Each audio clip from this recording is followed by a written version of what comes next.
I was just pondering this morning as I was listening to a neuroscience training how there's so much depth to this information and how overwhelming it is that there is so much information that we can obtain as humans, but specifically as therapists, that we never knew before, and that is just so deep, so detailed. And I'm thinking back to all the years. I've been a therapist 20 years, and all the years that I have told people certain things, and just knowing in part information.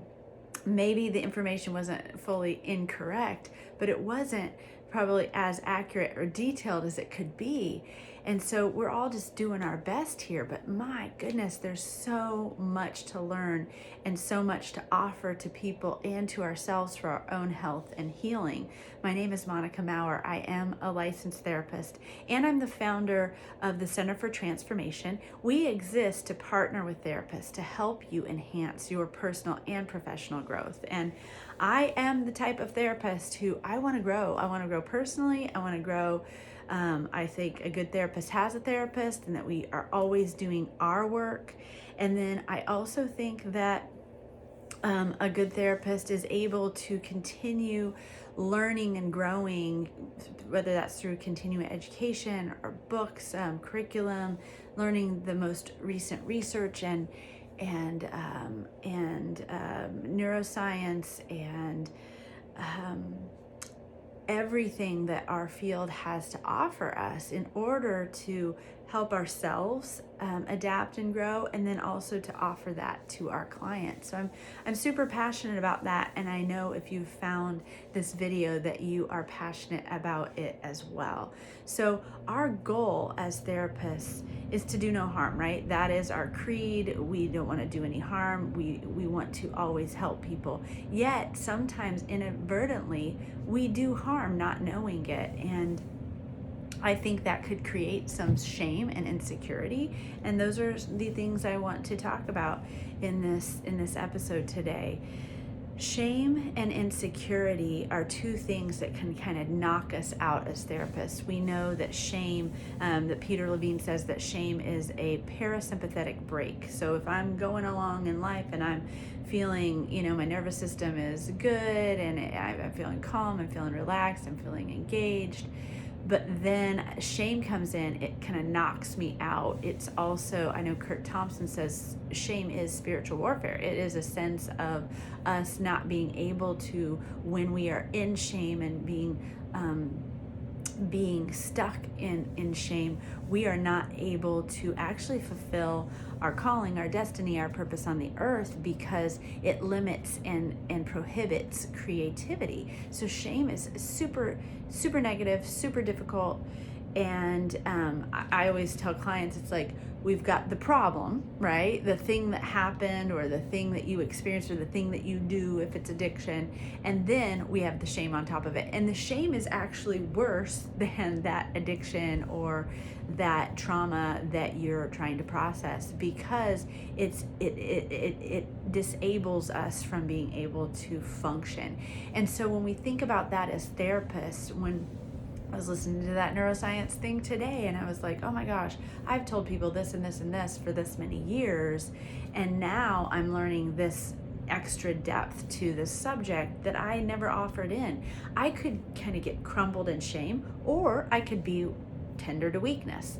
And that is a phrase that the life model, which is the neurotheology curriculum that I love, that I'm going to be talking about so much more in these episodes. But in the life model, they use the term tenderness to weakness. In IFS, we say it being gentle with our parts, right? The managers and the firefighters. And so we want to be gentle and tender to the parts of us that want to, that are weak, and maybe our view of weakness is oftentimes skewed. We oftentimes think of weakness as a negative thing. In our culture, we all think of that, but when we think of it more from a higher consciousness concept, from a concept, a spiritually awakened concept, Weakness is actually something to protect and something that we can see that we can and others can grow from. It's an opportunity. Weakness is an opportunity. And we don't want to shame ourselves in our weaknesses, because when we do that, we aren't able to learn and grow. And that actually, when we confront our weaknesses, when we look at them, when we stare at them straight in the face and we still accept ourselves, or in turn accept others in their weakness, there's so much power in that. That is the essence of what it means to be a human, right? To be a human and to live is to be tender to our own weaknesses and tender to the weaknesses of others. So those are some concepts to think about. Also, the concept of insecurity is right in there, because right attached to shame is also the concept of insecurity, right? Because if I am feeling badly about my weaknesses, I'm feeling ashamed of myself. Toxic shame is what we're talking about here. Like, I'm a bad person, there's something wrong with me in my weakness. Then insecurity is going to follow. And insecurity and being a professional therapist do not mix well, in that when I'm insecure, I think the client can sense that, and it impedes the growth because I'm lacking the confidence. Either I can crumble in my insecurity, or I can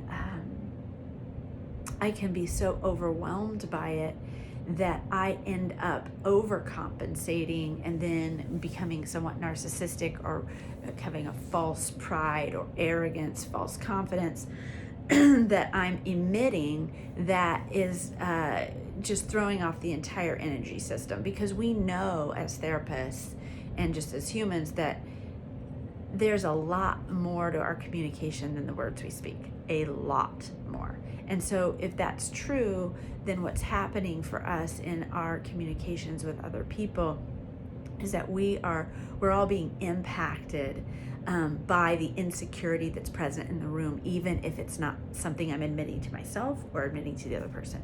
So as therapists, we want to be tender to our own weakness, accept ourselves, and actually have confidence, and because we know we're worthy, we're loved, we're worthy of love and belonging, and we're worthy, and that then produces a sense of confidence, even if I don't know everything, even if I've been saying this thing that's not exactly right all these years, even if I'm not perfect, because there's no expectation for any of us to be perfect. It's impossible.